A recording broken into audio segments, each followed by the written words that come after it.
इस लेक्चर में हम जानेंगे कि प्रस्तावना को पढ़कर हमें किन किन बातों का पता चला, जैसे कि हमारे संविधान के शक्ति का स्रोत क्या है, संविधान की प्रकृति कैसी है, संविधान का उद्देश्य क्या है। दूसरा हम जानेंगे कि प्रस्तावना से जुड़े हुए जो सर्वोच्च न्यायालय में कुछ विवाद हैं, उन विवादों के संबंध में हम बात करेंगे, ठीक है। और जानेंगे कि क्या प्रस्तावना संविधान का भाग है, यदि हाँ तो क्या प्रस्तावना में संशोधन हो सकता है, यदि हाँ तो क्या संसद कहां किस हद तक प्रस्तावना में संशोधन कर सकती है, और क्या अभी तक इसमें कोई संशोधन हुआ है या नहीं हुआ है। ओके दोस्तों, चलिए शुरू करते हैं। देखिए, लास्ट टाइम हमने प्रस्तावना में लिखित शब्दों के महत्व को जाना और हमने पूरी प्रस्तावना को एक बहुत ही अच्छे तरीके से एक ब्रॉड वे में हमने समझा। अर्थात हम अब देखिए, अगर मैं कहना चाहूं कि प्रस्तावना को पढ़ने से हमें क्या पता चला, तो देखिए प्रस्तावना को पढ़ने से हमें तीन बातों का पता चला। प्रस्तावना में हम प्रस्तावना को तीन हिस्सों में बांट सकते हैं उद्देश्य का। देखिए, इसमें हमें पता चला कि हमारे संविधान जो है, क्योंकि मैंने आपसे कहा था कि हमारे देश में सर्वाधिक शक्तिशाली जो है वो संविधान है, तो हमें इसमें पता चला कि भारतीय संविधान की शक्ति का स्रोत क्या है। ठीक है दोस्तों, तो हमने जाना भारतीय संविधान की शक्ति का स्रोत है हम अर्थात भारत की जनता। तो भारत की जनता से संविधान को इतनी शक्ति मिलती है, तो संविधान की शक्ति का स्रोत क्या हो गया है, भारत की जनता। दूसरे हमें पता चला कि भारतीय संविधान जो है, इस संविधान की प्रकृति कैसी है, संविधान की या भारत देश की प्रकृति कैसी है। तो इसमें हमने जाना कि भारत देश जो है वो संपूर्ण प्रभुत्व संपन्न है। कैसा है दोस्तों, संपूर्ण प्रभुत्व संपन्न है, ठीक है। दूसरा हमने जाना कि भारत देश जो है वो पंथ निरपेक्ष है। कैसा है, पंथ निरपेक्ष है, ठीक है। और हमने किस चीज को जाना, भारत देश जो है वो समाजवाद के पर आधारित है, यानी कि हमारा जो समाज सिद्धांत है, संविधान का जो सिद्धांत है वो समाजवादी है, ठीक है। आगे हमें पता चला कि भारत जो है वो लोकतंत्र है, यानी कि हमने लोकतंत्रात्मक शासन व्यवस्था को अपनाया हुआ है। आगे हमें पता चला कि भारत लोकतंत्र होने के साथ साथ गणराज्य भी है। पढ़ा था ना आपने, भारत एक संपूर्ण पुरुष संपन्न, ठीक है, संपूर्ण पुरुष संपन्न लोकतंत्र, पंथ निरपेक्ष, लोकतंत्रात्मक, गणराज्य तथा उसके समस्त नागरिकों को, वो सब आपने जाना। तो हमारे संविधान की प्रकृति कैसी है, हमारे देश की प्रकृति कैसी है, वो संपूर्ण प्रभुत्व संपन्न है, वो पंथ निरपेक्ष है, वो समाजवादी है, वो लोकतंत्रात्मक है और वो गणराज्य भी है, ठीक है। अंत में हमने जाना कि हमारे संविधान का उद्देश्य क्या है, आखिर इसका जो उद्देश्य है वो क्या है, ठीक है दोस्तों, उद्देश्य। तो देखिए, संविधान के उद्देश्य की अगर हम बात कर रहे हैं तो संविधान का उद्देश्य क्या है, तो संविधान का उद्देश्य दोस्तों हम इन टॉपिक्स के तहत देख सकते हैं। भारतीय संविधान का उद्देश्य है कि प्रत्येक भारतीय को न्याय दिया जाए। न्याय कितने प्रकार का दोस्तों, तीन प्रकार का। कौन कौन सा, सामाजिक न्याय, सामाजिक न्याय, आर्थिक न्याय, कैसा न्याय दोस्तों, आर्थिक न्याय, और तीसरा न्याय कैसा था दोस्तों, राजनैतिक न्याय। कौन सा, राजनैतिक न्याय। सामाजिक न्याय, आर्थिक न्याय और राजनीतिक न्याय देने का वादा करता है भारतीय संविधान प्रत्येक भारतीय नागरिक को। इसके साथ ही भारतीय संविधान का उद्देश्य है कि भारत के प्रत्येक नागरिक को स्वतंत्रता मिले। स्वतंत्रता कितने प्रकार की देने का वादा किया गया है दोस्तों, 5 प्रकार की। कौन कौन सी, विचार की स्वतंत्रता, उसके साथ साथ अभिव्यक्ति की स्वतंत्रता, किसकी स्वतंत्रता, अभिव्यक्ति की स्वतंत्रता, ठीक है, विश्वास की स्वतंत्रता, ठीक है, उसके साथ धर्म को मानने की स्वतंत्रता, और साथ ही में पूजा पद्धति अर्थात उपासना को मानने की पूर्ण स्वतंत्रता। और साथ ही में 2 प्रकार की समानता की बात की गई थी। कौन कौन सी समानताएं दोस्तों, एक तो प्रतिष्ठा की समानता और एक है अवसर की समानता। यानी कि भारतीय संविधान की प्रस्तावना में 3 प्रकार के न्याय, 5 प्रकार की स्वतंत्रता और 2 प्रकार की समानता देने की प्रत्येक भारतीय नागरिक को यह वादा किया गया है। ठीक है। साथ ही में भारतीय संविधान का यह उद्देश्य है कि वो भारतीयों के बीच में बंधुता को बढ़ाए। किसको बढ़ाए? बंधुत्व को बढ़ाए। साथ ही में संविधान का यह उद्देश्य है कि वो हमेशा भारत की एकता और अखंडता को बनाए रखे। किसको बनाए रखे? अखंडता को बनाए रखे।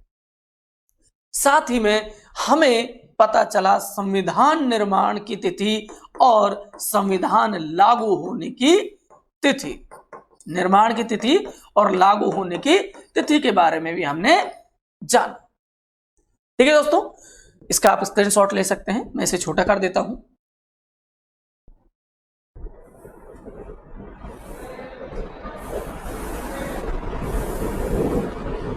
ठीक है, तो देखिए आप इसका एक स्क्रीनशॉट ले लीजिएगा। ठीक है, तो हमें संविधान की प्रस्तावना को समझने के पश्चात यह पता चला कि भारतीय संविधान की शक्ति का स्रोत क्या है। ठीक है ना, यह हमने देखा और हमने जाना कि भारतीय संविधान की जो शक्ति का स्रोत है वो है हम, यानी कि भारत की जनता। साथ में हमने जाना कि भारतीय संविधान क्या, भारत देश की प्रकृति कैसी है। हमने जाना कि भारत देश संपूर्ण प्रभुत्व संपन्न है, भारत देश पंथ निरपेक्ष है, भारत देश समाजवादी देश है, भारत देश का संविधान, भारत देश लोकतंत्रात्मक है, उसके अलावा वो गणराज्य भी है। और हमने जाना कि भारतीय संविधान को बनाने के पीछे उद्देश्य क्या रहे हैं कि ताकि प्रत्येक भारतीय को 3 प्रकार के न्याय, 5 प्रकार की स्वतंत्रता और 2 प्रकार की समानता दिलाई जा सके। 3 प्रकार के न्याय कौन कौन से? सामाजिक न्याय, आर्थिक न्याय और राजनीतिक न्याय। 5 प्रकार की स्वतंत्रता कौन कौन सी है डियर फ्रेंड्स? वो है विचार, अभिव्यक्ति, विश्वास, धर्म और उपासना की स्वतंत्रता। ठीक उसी प्रकार अगर हम समानता की बात करें तो प्रतिष्ठा और अवसर की समानता। साथ ही में बंधुत्व को बढ़ाने के पीछे भी हमारा उद्देश्य है और राष्ट्र की एकता और अखंडता को बनाए रखना भी हमारा उद्देश्य है। और इसके अलावा हमें पता चला कि भारतीय संविधान के निर्माण और लागू होने की तिथि क्या है वो दोस्तों? वो है 26 नवंबर 1949। इस दिन भारतीय संविधान आंशिक रूप से लागू हो जाता है। ठीक है डियर फ्रेंड्स, अब देखिए, अब हम बात करते हैं कि क्या भारतीय संविधान की प्रस्तावना भारतीय संविधान का अंग है, यानी कि भाग है, हां या नहीं? यदि हां तो क्या संविधान के अन्य हिस्सों की तरह इसमें भी कोई संशोधन हो सकता है या नहीं? यदि हां तो संसद की संशोधन करने की जो शक्ति है क्या उसके ऊपर कोई लिमिटेशन है या फिर वो अपने मनमाने तरीके से इसमें कोई भी परिवर्तन कर सकती है? और अंत में हम जानेंगे कि प्रस्तावना से जुड़े हुए कुछ विवादों के संबंध में। देखिए दोस्तों, आजकल के एग्जाम पॉइंट ऑफ व्यू को देखें या एग्जाम के ट्रेंड को देखें तो आजकल मैच मेकिंग के सवाल बहुत दिए जाते रहे हैं। ठीक है, हो सकता है कि वो आपसे पूछ ले कि निम्न में से कौन सा विवाद प्रस्तावना से संबंधित है, निम्न में से कौन सा विवाद प्रस्तावना से संबंधित नहीं है, या अन्य किसी बात को लेकर। ठीक है, तो सबसे पहले हम बात करेंगे प्रस्तावना से संबंधित कुछ विवादों के संबंध में। ठीक है, प्रस्तावना से संबंधित कुछ प्रमुख विवाद। देखिए, यूं तो प्रस्तावना से संबंधित कई सारे विवाद हैं, जैसे मैं आपको बता देता हूं। ठीक है, जैसे आपको बता दिया जाए आपका गोलकनाथ विवाद। गोलकनाथ विवाद 1967 में हुआ था। ठीक है, उसके अलावा आप देखते हैं केशवानंद भारती विवाद, केशवानंद भारती विवाद। ठीक है, उसके अलावा ये 1973 का विवाद है। उसके अलावा हम देख सकते हैं LIC विवाद। ठीक है, LIC विवाद के अलावा आप देख सकते हो SR बोम्मई विवाद। SR बोम्मई विवाद जो है 1994 का है, ये 1995 का है।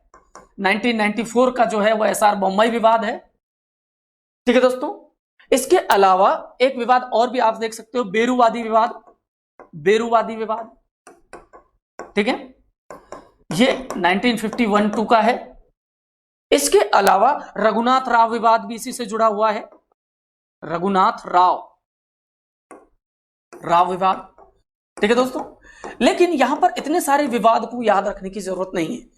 इनमें से कुछ विवाद ऐसे हैं जो सीधे तौर पर भारतीय संविधान की प्रस्तावना मूल अधिकारों से जुड़े हुए हैं और एग्जामिनर हमेशा आपसे वहीं से सवाल पूछता है।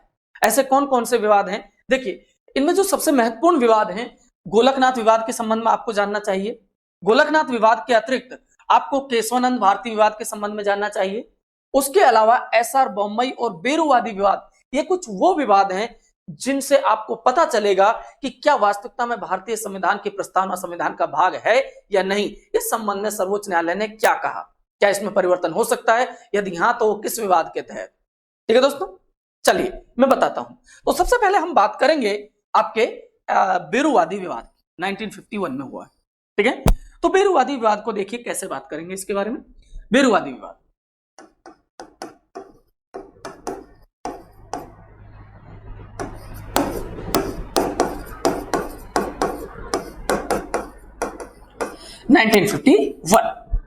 देखिए, ये बेरुवादी किसी व्यक्ति या नागरिक का नाम नहीं है। बेरुवादी दरअसल एक जगह का नाम जो उस समय पूर्वी बंगाल का हिस्सा हुआ, जो पश्चिम बंगाल का हिस्सा थी, और इसे भारत सरकार ने बगैर कोई संविधान में संशोधन किए उस समय के पूर्वी पाकिस्तान, जिसे हम वर्तमान में बांग्लादेश के नाम से जानते हैं, उसे सौंप दिया।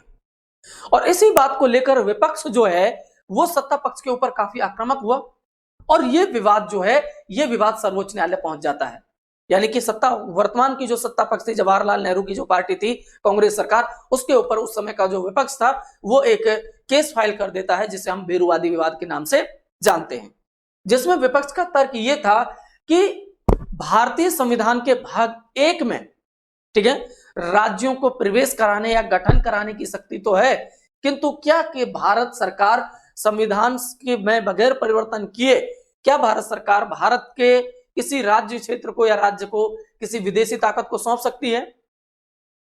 साथ ही में उन्होंने प्रस्तावना में लिखित एकता जो शब्द है इसके ऊपर भी जिक्र किया कि क्या यह भारत की एकता के ऊपर प्रहार नहीं है क्या। तब सर्वोच्च न्यायालय ने क्या कहा, देखिए दोस्तों, सर्वोच्च न्यायालय ने इस विवाद का फैसला देते हुए कहा कि प्रस्तावना जो है वह प्रवर्तनीय नहीं है, यानी कि एनफोर्सेबल नहीं है, इन्फोर्सेबल नहीं है, और साथ ही में प्रस्तावना जो है वो न्यायोचित भी नहीं है, न्यायोचित नहीं है। इसका मतलब क्या हुआ? इसका मतलब ये हुआ कि आप प्रस्तावना के आधार पर न्यायालय में किसी सरकार को या किसी पक्ष को चुनौती नहीं दे सकते। क्या नहीं दे सकते दोस्तों? चुनौती नहीं दे सकते। क्यों? क्योंकि प्रस्तावना की जो प्रकृति है वो प्रवर्तनीय टाइप की नहीं है, यानी कि वो अप्रवर्तनीय है और वो गैर न्यायोचित है। उसकी प्रकृति जो है गैर न्यायोचित है, ठीक है, अर्थात उसे न्यायालय में चुनौती नहीं दी जा सकती। और साथ ही में हमारे सर्वोच्च न्यायालय ने इस विवाद में कहा कि प्रस्तावना जो है वो संविधान के निर्माताओं के मस्तिष्क को समझने की कुंजी मात्र है। क्या है दोस्तों? प्रस्तावना संविधान निर्माताओं के मस्तिष्क को समझने की कुंजी मात्र है। इन शॉर्ट में कहूं कि इस बेरुवादी विवाद में सर्वोच्च न्यायालय ने प्रस्तावना को संविधान का भाग मानने से इनकार कर दिया, अर्थात कहा कि यह संविधान का भाग नहीं है। अब यह भाग नहीं है तो इसमें संसद किसी भी प्रकार का परिवर्तन नहीं कर सकती। ठीक है दोस्तों, यह विवाद हो गया। देन इसके बाद एक अगला विवाद आया, ठीक है, कौन सा विवाद है? गोलकनाथ विवाद बनाम पंजाब राज्य विवाद, गोलकनाथ विवाद, ठीक है, 1967। दरअसल गोलकनाथ पंजाब के एक बहुत बड़े जमींदार थे और जमींदारी उन्मूलन का जब कानून बनाया गया तो उसके तहत उनकी जो जमीनें थी वो सरकार द्वारा जब्त कर ली जाती है। वो इसी के विरुद्ध कहां पहुंचते हैं? सर्वोच्च न्यायालय में पहुंचते हैं, और सर्वोच्च न्यायालय में उनके वकील की तरफ से ये पक्ष रखा जाता है कि भारतीय संविधान के भाग 3 में आर्थिक स्वतंत्रता का मैं कहूं कि संपत्ति अर्जित करने का अधिकार दिया गया है, और प्रस्तावना में आर्थिक स्वतंत्रता की बात कही गई है, किंतु भारत सरकार ने उनके इस मूल अधिकार और आर्थिक स्वतंत्रता का हनन किया है। ठीक है, देखिए दोस्तों, इस विवाद की सुनवाई के तहत सर्वोच्च न्यायालय ने कहा कि जो प्रस्तावना है, ठीक है दोस्तों, प्रस्तावना जो है वो मूल संविधान का भाग नहीं है, संविधान का भाग नहीं है।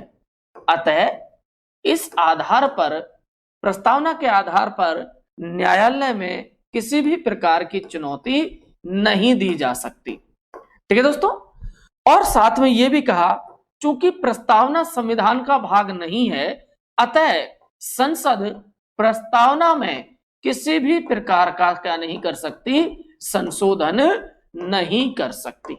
यानी कि इस विवाद में भी प्रस्तावना को संविधान का अंग या भाग नहीं माना जाता है। ठीक है, देन इस विवाद के पश्चात भारतीय राजनीतिक इतिहास में जो एक विवाद आया जिसे माइलस्टोन की तरह देखा जाता है, जिसने भारतीय स्वेच्छाचारी सरकारों के ऊपर एक लगाम लगाने का कार्य किया, वो था 1973 का केशवानंद भारती विवाद। ठीक है दोस्तों, उसके ऊपर चर्चा करते हैं। देखिए, केशवानंद बनाम केरल राज्य विवाद या केशवानंद भारती विवाद आप इसे कहेंगे।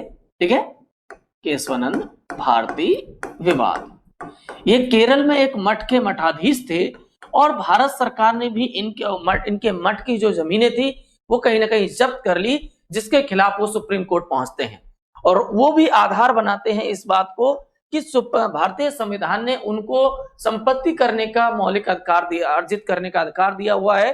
प्रस्तावना में भी आर्थिक न्याय की बात कही गई है, अतः भारत सरकार उनके साथ ऐसा कोई कार्य नहीं कर सकती, उनके मूल अधिकार का हनन नहीं कर सकती। दोस्तों, केशवानंद भारती विवाद वो पहला विवाद है जिसके तहत सर्वोच्च न्यायालय ने, सुप्रीम कोर्ट ने माना कि जो प्रस्तावना है, क्या है दोस्तों, जो प्रस्तावना है वो भी संविधान का क्या है, भाग है। प्रस्तावना क्या है, संविधान का भाग है। अतः प्रस्तावना में लिखित 3 प्रकार के न्याय, 5 प्रकार की स्वतंत्रता और 2 प्रकार की समानताओं को भारतीय नागरिकों को देना भारत सरकार का कर्तव्य है।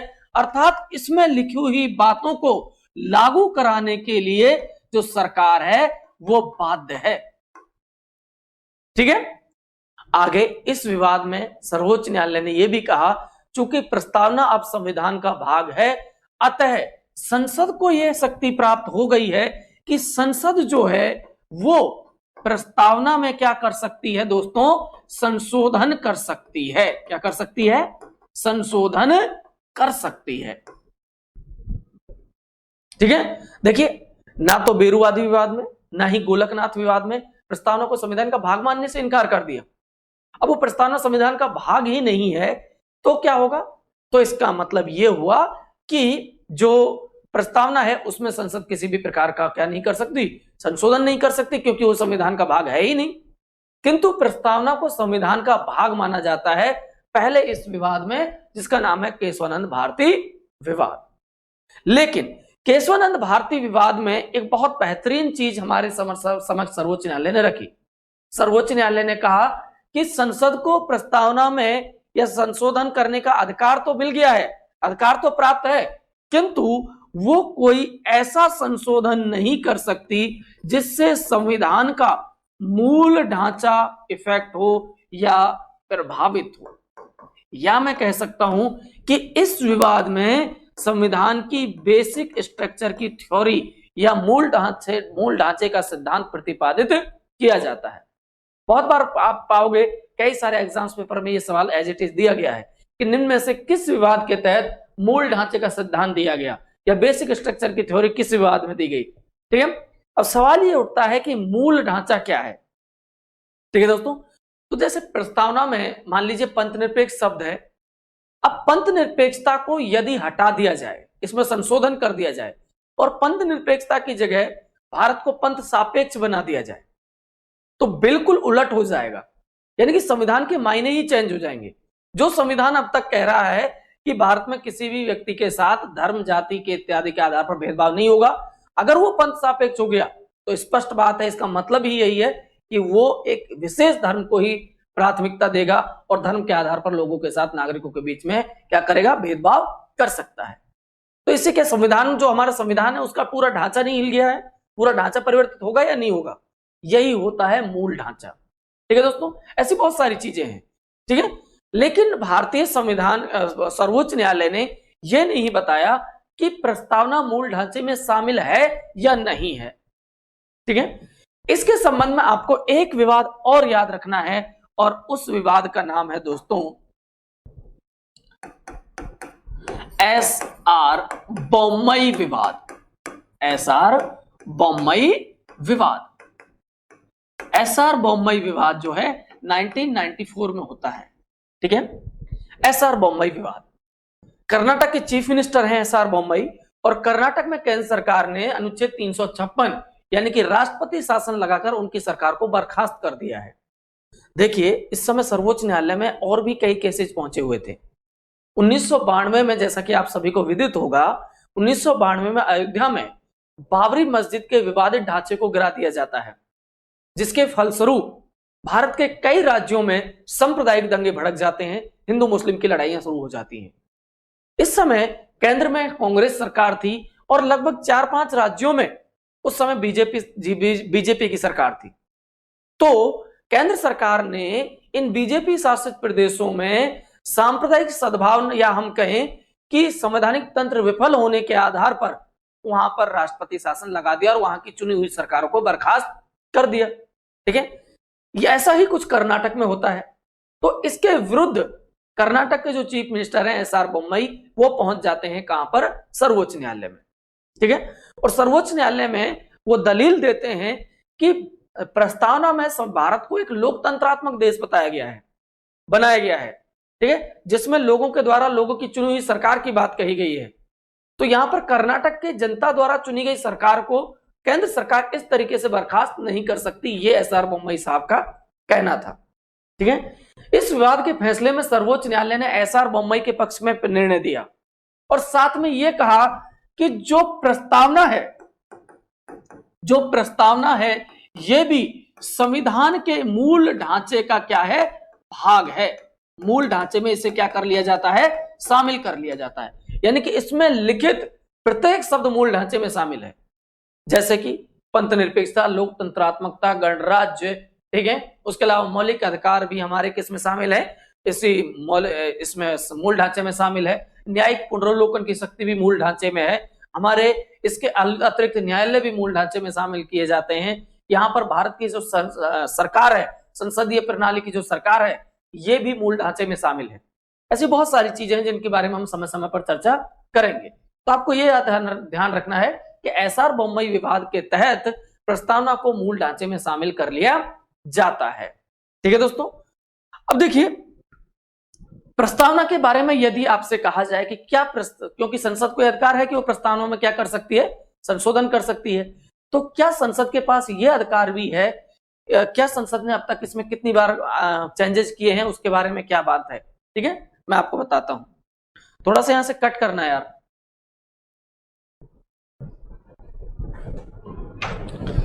हल्का सा कट आएगा, है ना? अरे कर दिया तुमने, लॉगिन कर दिया? मेरा ही फोन है नहीं? तो अब हम प्रस्तावना से जुड़े हुए एक और महत्वपूर्ण, या मैं कहूं कि सबसे महत्वपूर्ण विवाद की चर्चा करेंगे, जिसका नाम है एसआर बोम्मई विवाद। देखिए साथियों, आपको सभी को विदित होगा कि 1992 में 1992 में आपको याद होगा कि अयोध्या में स्थित एक मस्जिद है जिसका नाम है बाबरी मस्जिद। इस बाबरी मस्जिद के विवादित ढांचे को क्या लोगों के द्वारा क्या कर दिया गया? डिमोलिश कर दिया गया, ढहा दिया गया। ठीक है, इसके परिणाम स्वरूप भारत के कई राज्यों में सांप्रदायिक दंगे हुए, हिंदू मुस्लिम के झगड़े हुए। इस समय केंद्र में कांग्रेस सरकार थी। तो केंद्र में जो कांग्रेस सरकार थी और उस समय जो भारत के लगभग 4-5 राज्यों में बीजेपी शासित प्रदेश थे जहां पर ज्यादा सांप्रदायिक दंगे हुए। ठीक है, तो वहां पर लोकतंत्र की विफलता के आधार पर, या हम कहें संवैधानिक तंत्र की विफलता के आधार पर, केंद्र सरकार ने वहां पर अनुच्छेद 356 लागू कर दिया, राष्ट्रपति शासन लागू कर दिया और वहां की चुनी गई सरकारों को बर्खास्त कर दिया। ऐसी एक सरकार कर्नाटक सरकार भी थी जिसके मुख्यमंत्री थे एसआर बोम्मई साहब। उनकी सरकार को भी खारिज कर दिया जाता है, बर्खास्त कर दिया जाता है। इसके विपरीत में वो चारों पांचों राज्य और एसआर बोम्मई कर्नाटक राज्य विवाद जो है ये भी सुप्रीम कोर्ट पहुंचता है। ठीक है, और यहां पर इन राज्यों की तरफ से, एसआर बोम्मई साहब की तरफ से ये दलील दी जाती है, चूंकि भारत एक लोकतंत्रात्मक देश है, यहां पर राजनीतिक न्याय की बात कही गई है प्रस्तावना के अंदर, और भारत को लोकतंत्रात्मक देश घोषित किया गया है। अतः कर्नाटक राज्य में जनता के द्वारा चुनी गई एक सरकार जो है, जिसे लोकतांत्रिक तरीके से चुना गया है, उसे इस अलोकतांत्रिक तरीके से बर्खास्त नहीं किया जाना चाहिए। इस विवाद के जो निर्णय था वो एसआर बोम्मई साहब के पक्ष में जाता है, ठीक है।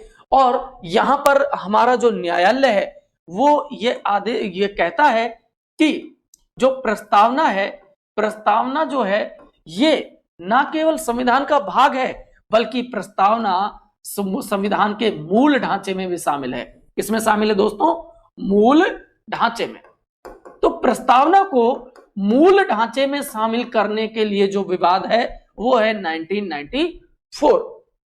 अब जैसे प्रस्तावना है, प्रस्तावना में लिखित शब्द हैं, मूल अधिकार हैं, ठीक है। उसके अलावा न्यायिक पुनर्लोकन की शक्ति है, हमारे न्यायालय हैं, सरकार का संघात्मक स्वरूप है, ठीक है, संसदीय शासन प्रणाली है। ऐसी बहुत सारी चीजों को सर्वोच्च न्यायालय ने मूल ढांचे में डाला हुआ है। जिस चीज को मूल ढांचे में शामिल कर लिया है सर्वोच्च न्यायालय ने, उसमें संसद किसी भी तरीके का फेरबदल नहीं कर सकती या उनको हटा नहीं सकती।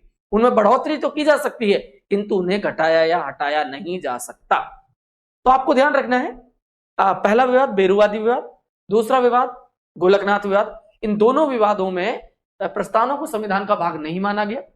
केशवानंद भारती विवाद में प्रस्तावना को पहली बार संविधान का भाग माना गया और संसद को यह अधिकार दिया गया कि वो संविधान के अन्य भागों की भांति प्रस्तावना में भी क्या कर सकती है? संशोधन कर सकती है, किंतु उस संशोधन से मूल ढांचा परिवर्तित नहीं होना चाहिए। यानी कि मूल ढांचे का कॉन्सेप्ट जो है वो केशवानंद भारती विवाद में आता है, लेकिन मूल प्रस्तावना को मूल ढांचे में शामिल करने के लिए जो विवाद आपको याद रखना है वो है एसआर बोम्मई विवाद। इसी के तहत प्रस्तावना को मूल ढांचे में शामिल किया जाता है, ठीक है दोस्तों। अब देखिए, ये तो बात हो गई प्रस्तावना से जुड़े हुए विवादों की।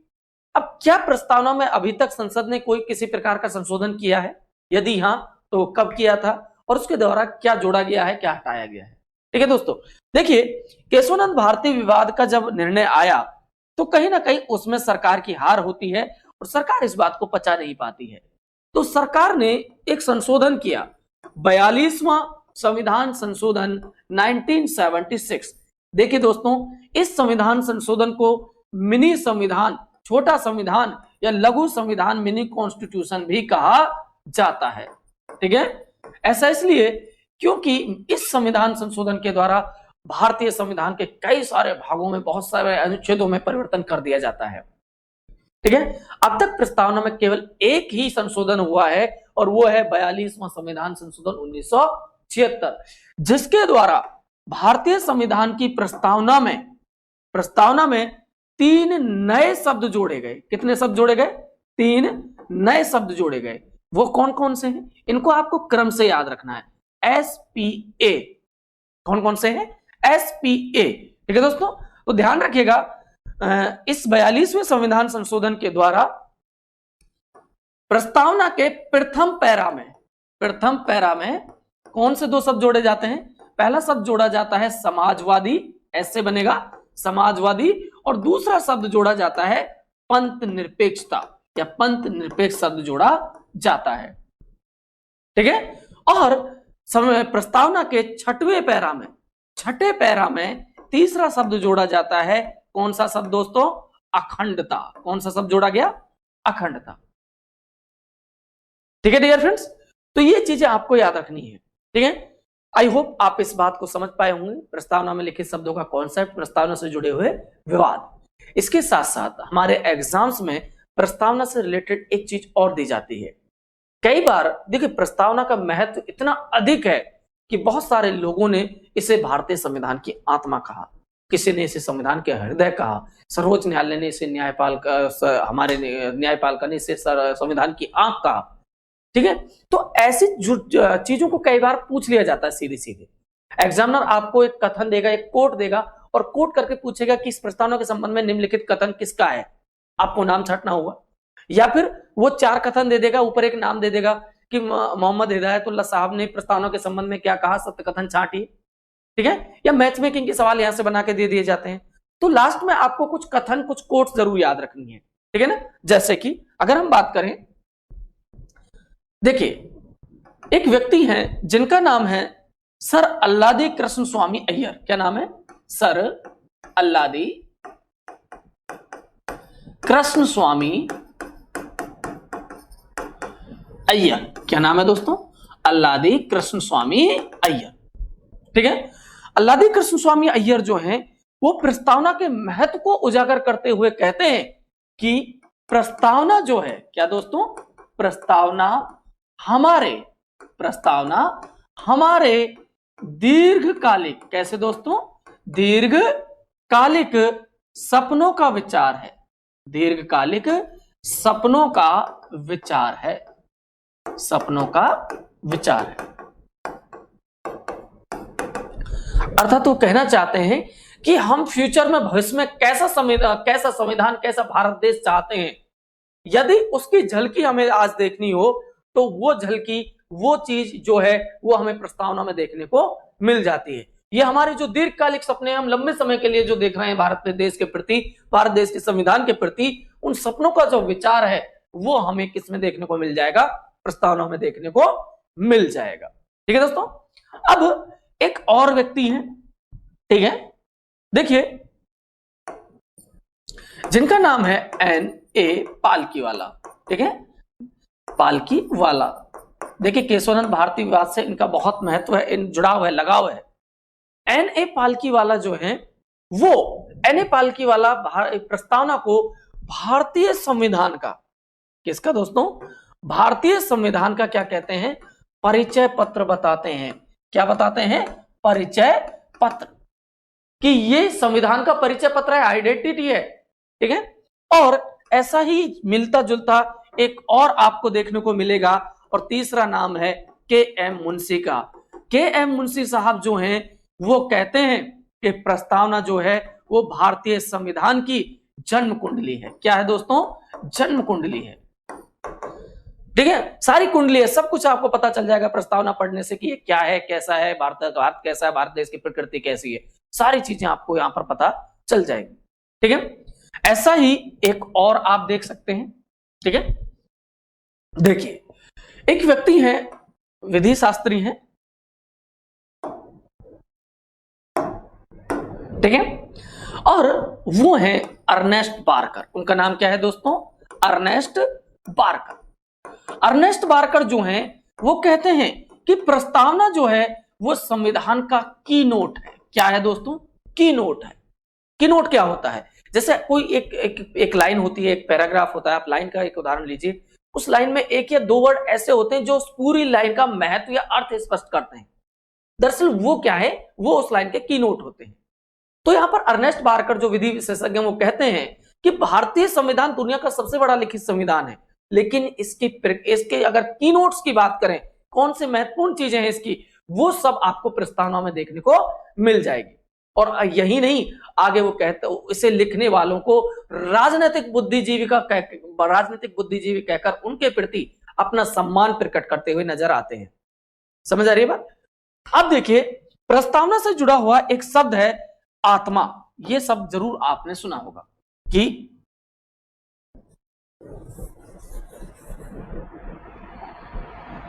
ठीक है, प्रस्तावना से जुड़ा हुआ एक शब्द आपको देखने को मिलेगा, कौन सा? आत्मा।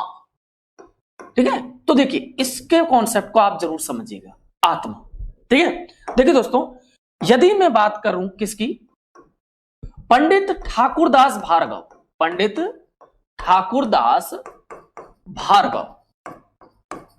ठीक है, मैं बात करूं साथ में पंडित जवाहरलाल नेहरू की, मैं बात करूं साथ में हमारे एक संविधान विशेषज्ञ श्री सुभाष कश्यप की।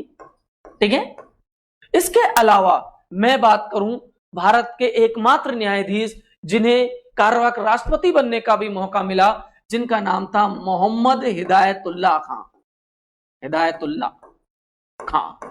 ठीक है, इनकी अगर हम बात करें तो इन चारों लोगों ने भारतीय संविधान की प्रस्तावना को, किसको दोस्तों?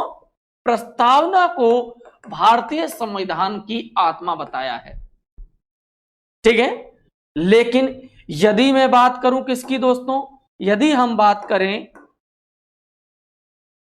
डॉक्टर भीमराव अंबेडकर की, ठीक है, तो डॉक्टर भीमराव अंबेडकर जो हैं वो प्रस्तावना को संविधान की आत्मा नहीं बताते हैं, बल्कि वो कहते हैं कि यदि मुझसे पूछा जाए कि कौन सा ऐसा भाग है या कौन सा ऐसा आर्टिकल है जिसके बिना संविधान एक पुस्तक मात्र रह जाएगी, तो उन्होंने कहा कि निसंदेह वह आर्टिकल 32 होगा। यह संविधान की आत्मा है, यह संविधान का हृदय है। तो डॉक्टर भीमराव अंबेडकर ने अनुच्छेद 32 को भारतीय संविधान की आत्मा बताया है, ना कि प्रस्तावना को। उसकी वजह है क्योंकि अनुच्छेद 32 के कारण ही मूल अधिकारों का प्रवर्तन या इन्फोर्समेंट हो पाता है, और उसी के कारण हम मूल अधिकारों का व्यवहारिक प्रयोग संभव कर पाते हैं, या हम कहें कि अनुच्छेद 32 के द्वारा ही मूल अधिकारों को संरक्षण प्राप्त है। ठीक है दोस्तों, और इस आत्मा शब्द से जुड़ा हुआ एक और व्यक्ति आपको याद रखना है, जिनका नाम है Shri Granville Austin. Granville Austin, Granville Austin, Granville Austin जो है वो ना अनुच्छेद 32 को ना ही संविधान की प्रस्तावना को क्या बताते हैं, संविधान की आत्मा, बल्कि वो कहते हैं कि भारतीय संविधान का जो भाग 4 है, कौन सा दोस्तों, भाग 4, जिसमें क्या है, direct principle of state policy, राज्य की नीति के निर्देशक तत्व, वही भारतीय संविधान की क्या है, आत्मा है। ठीक है, तो आत्मा शब्द से जुड़ी हुई आपको सारी चीजें याद आ रही है। ठीक है, आत्मा शब्द प्रस्तावना का आत्मा कहा है पंडित ठाकुरदास भार्गव ने, जवाहरलाल नेहरू ने, सुभाष कश्यप ने, मोहम्मद हिदायतुल्लाह खान साहब ने। ठीक है, वहीं ग्रैनविल ऑस्टिन डीपीएसपी भाग 4 को संविधान की आत्मा बता रहे हैं, और डॉक्टर भीमराव अंबेडकर अनुच्छेद 32 को क्या बता रहे हैं, संविधान की आत्मा बता रहे हैं। ठीक है, यदि हम कहें कि इसके संबंध में सर्वोच्च न्यायालय ने क्या कहा है, तो सर्वोच्च न्यायालय जो है वो भारतीय संविधान की प्रस्तावना को, जो हमारी न्यायपालिका है, न्यायपालिका प्रस्तावना को भारतीय संविधान की आत्मा नहीं कहती है, बल्कि वो कहती है भारतीय संविधान की प्रस्तावना संविधान की क्या है, आंख है। वो बताती है कि जब भी न्यायालय के समक्ष कोई प्रश्न या कोई विवाद उपजेगा इस बात से संबंधित, मान लीजिए कोई संविधान में द्विअर्थी शब्द है, यहाँ पर जहां पर संविधान की भाषा अस्पष्ट है या संदिग्ध है, तो हम प्रस्तावना के माध्यम से उसकी व्याख्या कर सकते हैं। उन्होंने प्रस्तावना को संविधान की आंख कहा, सर्वोच्च न्यायालय ने। ठीक है दोस्तों, ये हमारा प्रस्तावना से जुड़ा हुआ लेक्चर था जो आज समाप्त होता है। आई होप, मैं उम्मीद करता हूं कि आपको प्रस्तावना के संबंध में जितने भी कॉन्सेप्ट थे वो सारे क्लियर हो गए होंगे।